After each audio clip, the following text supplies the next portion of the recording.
পক্ষ থেকে আমরা শুভেচ্ছা এবং অভিনন্দন জানাই। বিসমিল্লাহির রহমানির রহিম।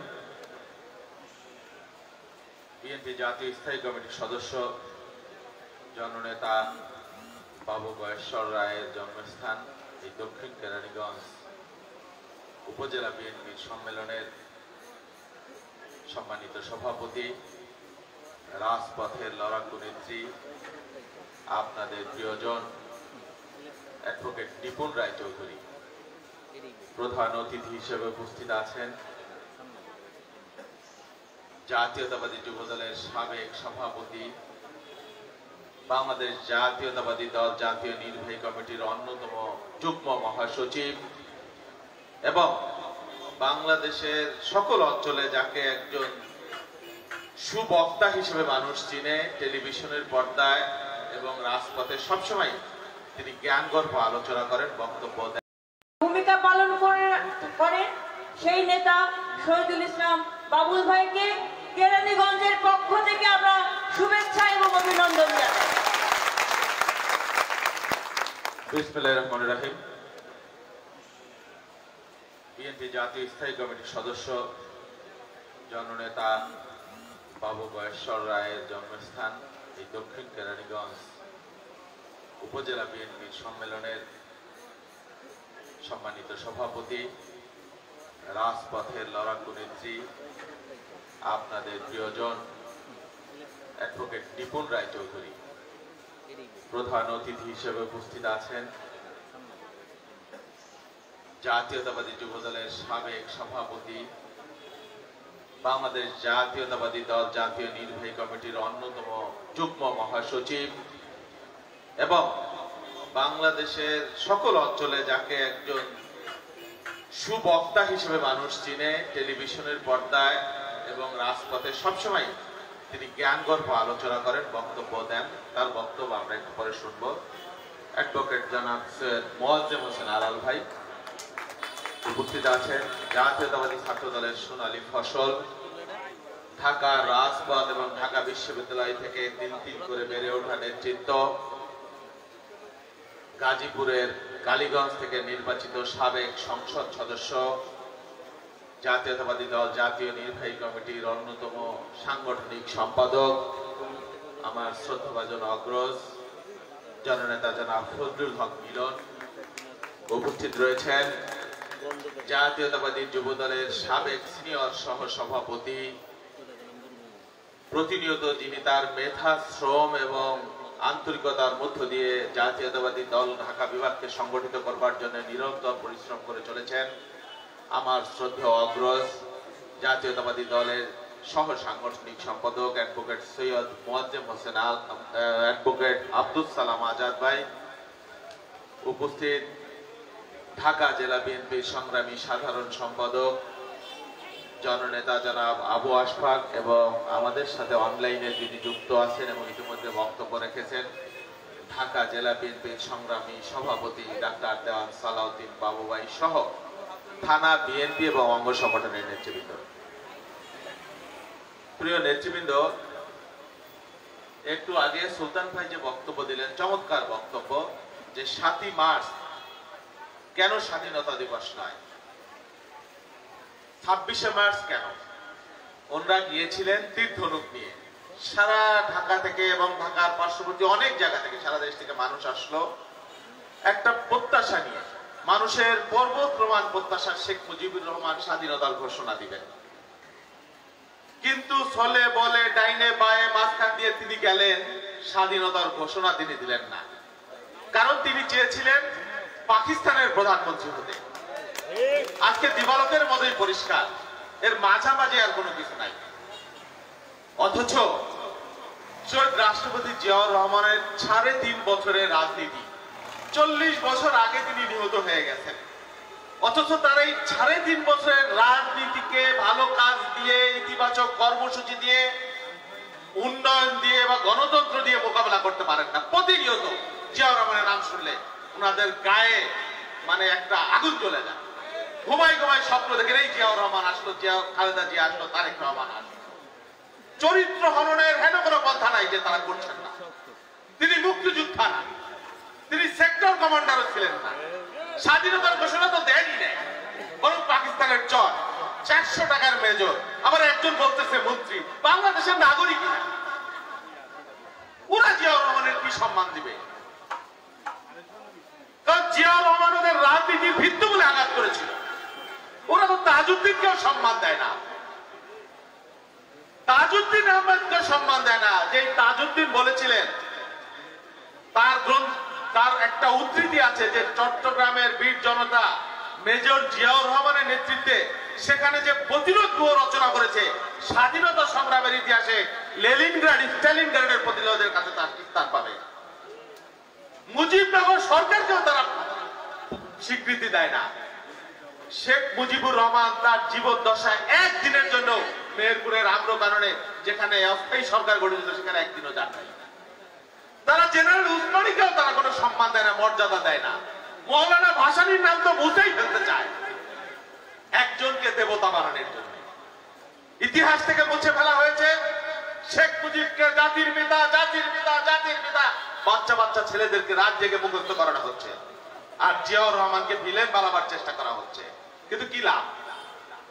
এই যে আপনারা এত জুলুম, 14 বছর তো বিরোধী দল, বলেন পৃথিবীর ইতিহাসে গিনিস বুকে উঠতে পারে কত লক্ষ মামলা, কত লক্ষ আসামি, আর এখানে আছেন কতজন জেল কেটেছেন?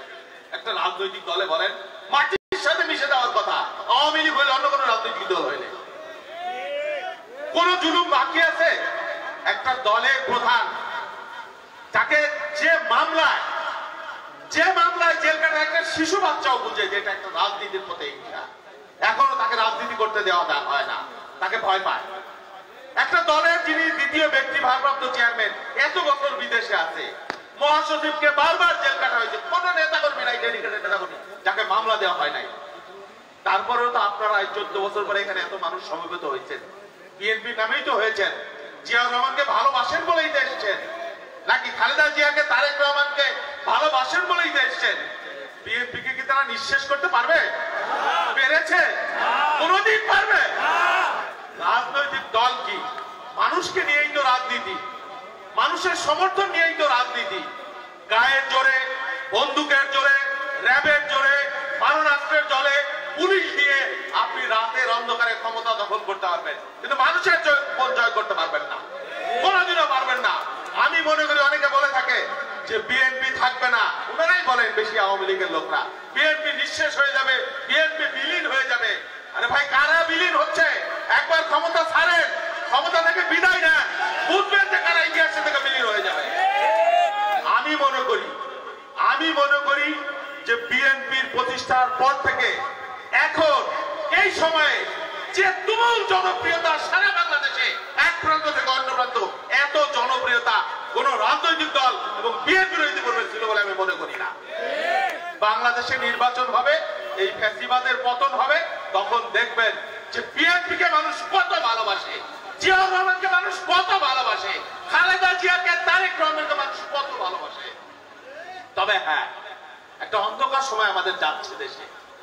ওই যে বললাম, গায়ের জোরে, ক্ষমতার জোরে, মারণাস্ত্র দিয়া মানুষকে জিম্মি করে রাখা হয়েছে। এটা একটা সংকট। এরকম সংকট পৃথিবীর বিভিন্ন দেশে বিভিন্ন সময় এসছে, কিন্তু স্থায়ী কোনো ব্যাপার না। এই শাসন স্থায়ী থাকবে না, থাকতে পারে না। ইতিহাস বলে না, নীতিশাস্ত্র বলে না, কুরআন হাদিস বলে না। সীমা লঙ্ঘনকারীকে আল্লাহ পছন্দ করেন না। সময় কিন্তু এসছে। জিয়াউর রহমানকে হত্যা করে ভাবলেন বিএনপি বিলীন হয়ে যাবে। বেগম খালেদা জিয়ার নেতৃত্ব দেখেছেন, বিএনপি জিয়াউর রহমানের থেকে আরো বেশি শক্তিশালী হয়েছে। বেগম খালেদা জিয়াকে গ্রেফতার করেছেন, মনে করছেন বিএনপি 14 টুকরা হয়ে যাবে। তারেক রহমানকে দেশে আসতে দেন না, ভাবছেন বিএনপি বিলীন হয়ে যাবে। এত সস্তা না। এই যে অন-11 আসলো, এইটাই একটা ষড়যন্ত্র, যে কারণে জিয়াউর রহমানকে হত্যা করা হলো। সেই কারণেই কিন্তু বাংলাদেশে অন-11 আনা হয়েছে, সেই কারণেই কিন্তু তারেক রহমানকে বিদেশে থাকতে বাধ্য করা হচ্ছে। এই যে অন-11, একজন মাকে প্রশ্ন করা হলো যে আপনার কাছে আপনার দেশ বড় না আপনার সন্তান বড়? বেগম খালেদা জিয়া বললেন, আমার দেশ, আমার মানুষ। তিনি বললেন, আপনাকে গ্রেফতার করা হবে। বলে থুরাই কেয়ার, আমি গ্রেফতারের ভয় পাই না, বলা হলো আপনার সন্তানদেরকে গ্রেফতার করা হবে, আপনি বিদেশে চলে যান, আপনার জন্য বিমান প্রস্তুত আছে, সৌদি আরবের রাজপ্রাসাদ আছে, আয়েশে জীবন যাপন করবেন। বললেন আমি মানি না। বললেন আপনার সন্তানদেরকে হত্যা করা হবে, মানি না।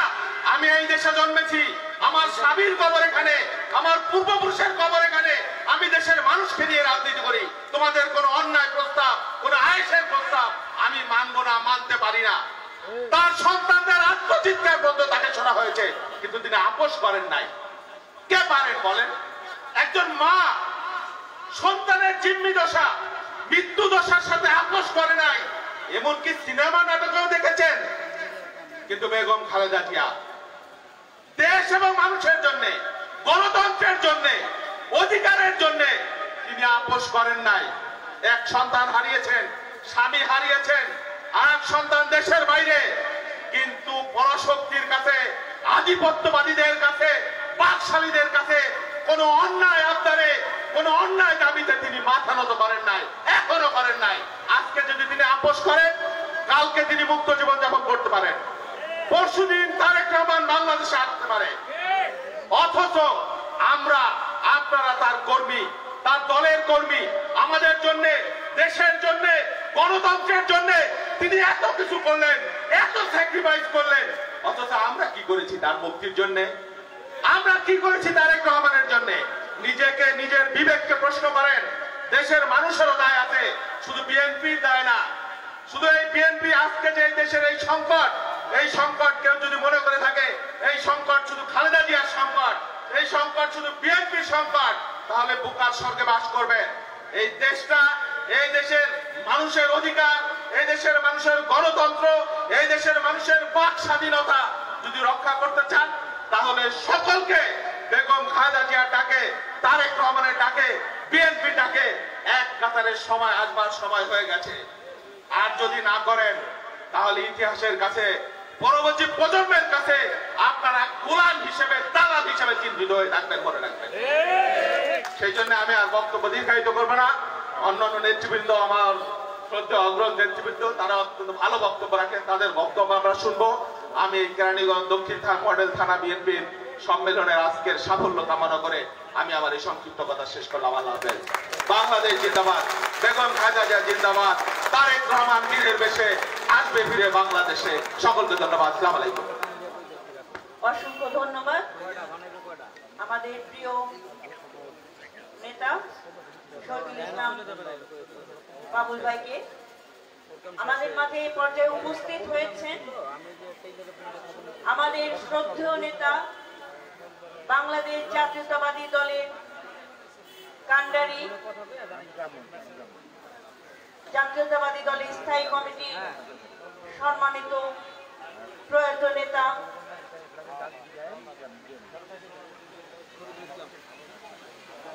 তরিকুল ইসলাম চাচার সুযোগ্য পুত্র, ঢাকা কেরানী বাংলাদেশ জাতীয়তাবাদী দলের খুলনা বিভাগীয় সহ সাংগঠনিক সম্পাদক অনিন্দ্য ইসলাম অমিত ভাই আমাদের মাঝে উপস্থিত হয়েছে।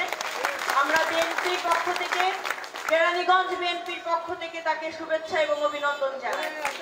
এ পর্যায়ে আমাদের মাঝে বক্তব্য নিয়ে আসছেন বাংলাদেশ জাতীয়তাবাদী দলের খুলনা বিভাগীয় সহ সাংগঠনিক সম্পাদক অনিন্দ্য ইসলাম অমিত। এ পর্যায়ে বক্তব্য নিয়ে আসছেন।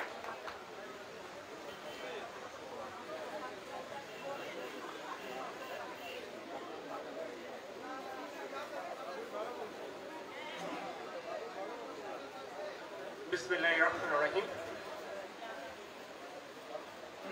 বাংলাদেশ জাতীয়তাবাদী দল কেরানীগঞ্জ দক্ষিণ শাখা আজকের এই কাউন্সিলে উপস্থিত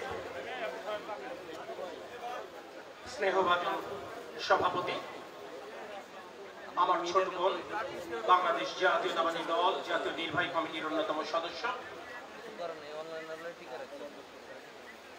আপনাদের সহযোদ্ধা, আপনাদের সাথী, আপনাদের অনেকেরই সন্তান তুল্য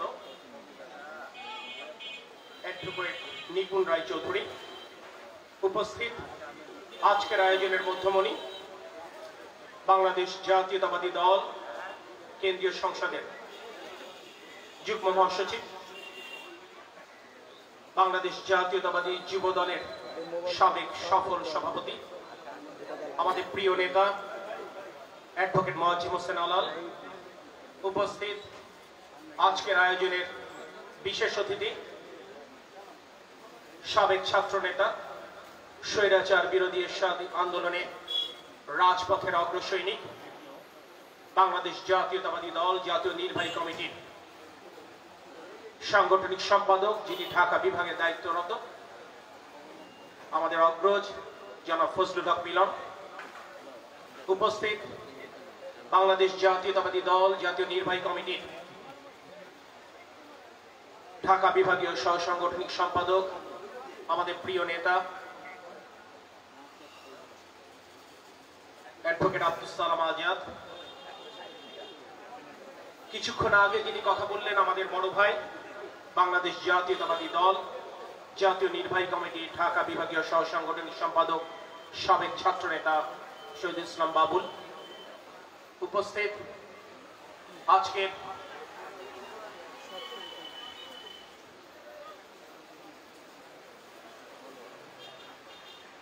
ঢাকা জেলা বিএনপির সাধারণ সম্পাদক আমাদের বড় ভাই,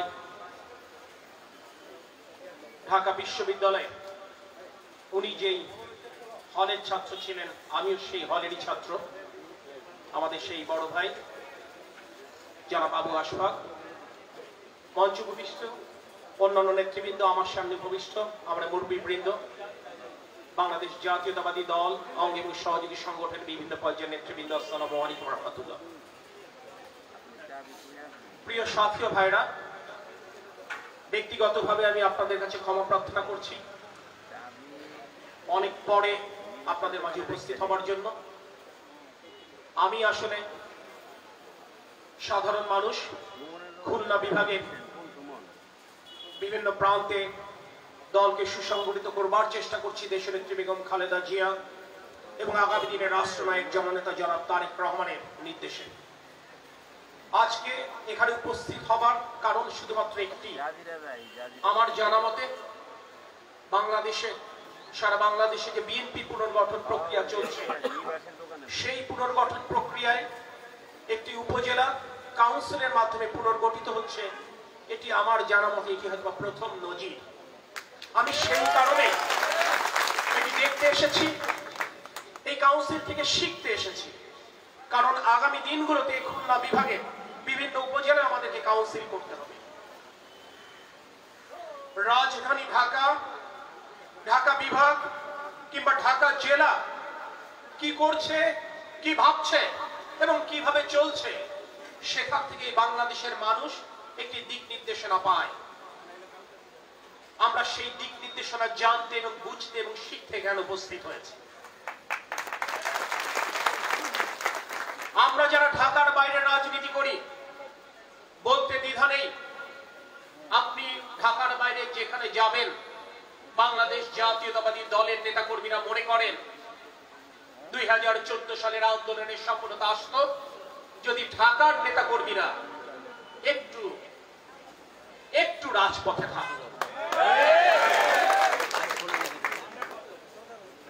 এই ভাবনার কিছুটা হলো ব্যতিক্রম আমি মনে করি কেরানীগঞ্জ উপজেলার এই দক্ষিণ শাখার নেতৃবৃন্দ। কারণ যতগুলো কেন্দ্রীয় কর্মসূচিতে অংশ নেবার সুযোগ আমার হয়েছে, আপনাদের স্বতঃস্ফূর্ত অংশগ্রহণ ওই আয়োজনকে প্রাণবন্ত করেছে, ওই আয়োজনকে সফল করেছে। আমরা বলতে শুনেছি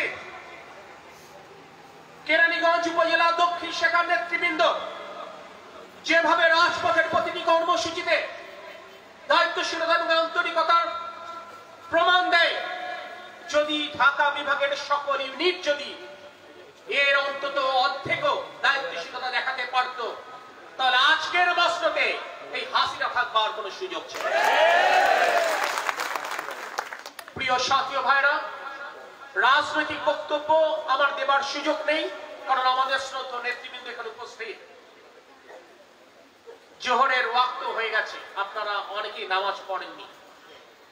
আমি শুধু এইটুকুই বলবো, আপনাদের দায় রয়েছে, আপনারা ঢাকা বিভাগের রাজনীতি করেন, ঢাকা জেলার রাজনীতি করেন, মনে রাখবেন আপনাদের দেখানো পথেই বাংলাদেশ হাঁটতে চায়।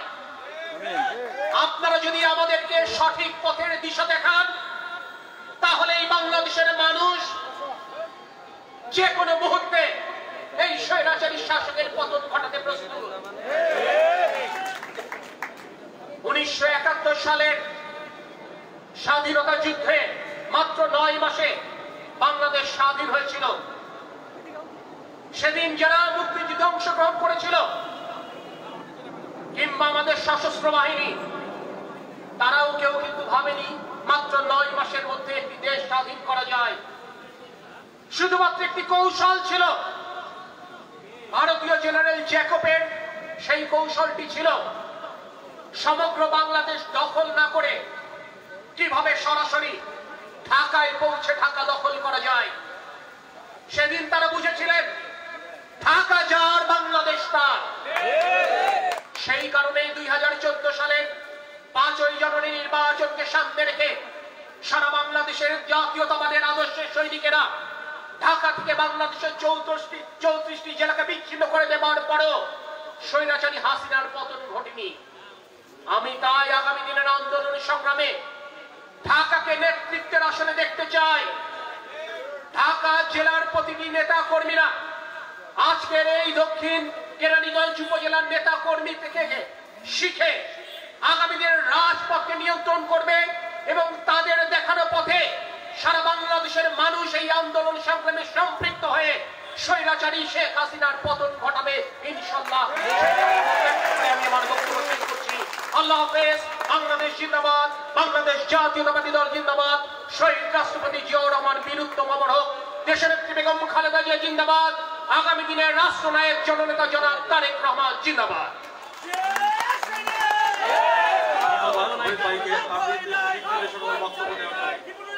এখন বক্তব্য নিয়ে আসছেন আমাদের ঢাকা বিএনপির সম্মানিত আব্দুল সালাম আজাদ, অ্যাডভোকেট আব্দুল সালাম আজাদ।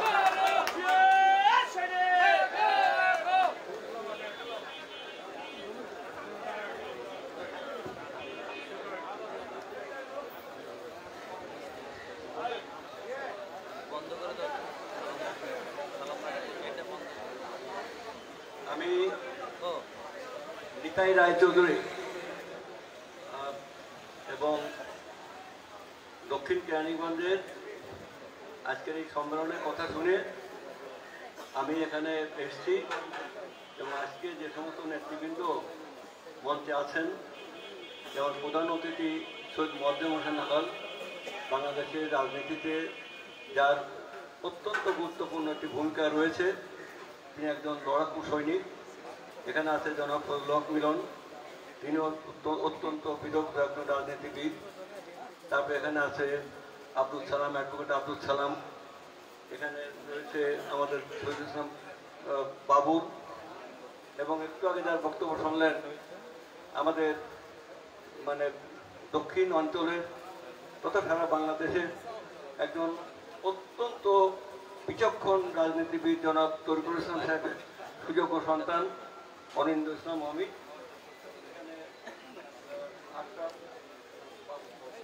এবং আরও আপনারা যারা এখানে আছেন। আমি আপনাদেরকে এই সম্মেলনের সাফল্য কামনা করে শুভেচ্ছা জানাচ্ছি। আমি দেখতে এসেছিলাম, দেখে আমারও প্রাণ ভরে গেল যে আসলেই দক্ষিণ কেরানীগঞ্জের মানুষ তারা রাজনীতিতে অত্যন্ত ঐক্যবদ্ধ। এখানে ছাত্রদল, যুবদল, স্বেচ্ছাসেবক দল সব সংগঠনের লোকজন হয়তো আছেন এবং বিএনপি লোকজন আছেন, এবং আপনাদের সাফল্য কামনা করি। আমি এবং অনিন্দ ইসলাম অমিত আমরা এখনই বিদায় নেব। আপনার এই কথা বলি আপনার সবাই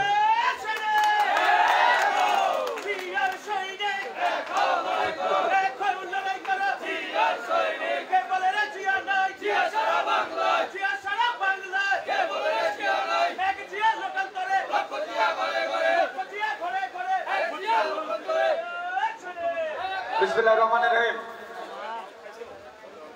বাংলাদেশ জাতীয়তাবাদী দল কেরানীগঞ্জ দক্ষিণ থানা আয়োজিত আজকের এই দ্বিবার্ষিক সম্মেলনের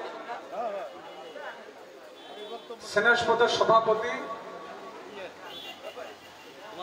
আন্দোলন সংগ্রামে একজন প্রতিকৃতি, বাংলাদেশ জাতীয়তাবাদী দলের জাতীয় নির্বাহী কমিটির অন্যতম সদস্য, আজকের এই সভার সম্মানিত সভাপতি অ্যাডভোকেট নিপুণ রায় চৌধুরী, উপস্থিত আছেন বাংলাদেশ জাতীয়তাবাদী দলের যুগ্ম মহাসচিব, বারবার কারা নির্যাতিত নেতা, বাংলাদেশ জাতীয়তাবাদী দলের জাতীয়তাবাদী যুব দলের বারবার সাধারণ সম্পাদক এবং সভাপতি থেকে তৃণমূল পর্যায়ে বাংলাদেশের সর্বস্তরের যুব সমাজকে